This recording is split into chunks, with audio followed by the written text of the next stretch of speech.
যাবো জোড়া ইলিশ কাটা। আর এ হচ্ছে মামা কাটতেছে ইলিশ। আর এই ইলিশগুলো আছে কলকাতার কোলাঘাট থেকে। আর এক একটা ইলিশের ওজন 1 কিলো 1.25 কিলো ওজনের। ঠিক আছে। আর এই পেটি দেখতে পাচ্ছ, বিনা ডিমের বলা, মানে এটা পেটি করলো পেটি করা যাবে। হ্যাঁ মামা, এর একদম মোটা মোটা মোটা মোটা মাছ হচ্ছে। এই দেখো কি সুন্দরভাবে কাটছে, দেখছো? আর কি দাম আছে মামা এই 1.5 কিলো সাইজের ইলিশ? 2500 টাকা করে ইলিশ, এই 1.5 কিলো সাইজের ইলিশ। আর ইলিশের কাটিংটা দেখো শুধু একবার, খুব সুন্দর কাটিংয়ে দেখো।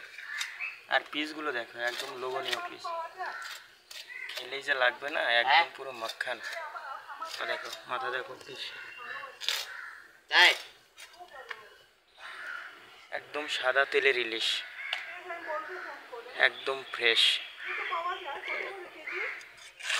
কোনগুলো 250 টাকা।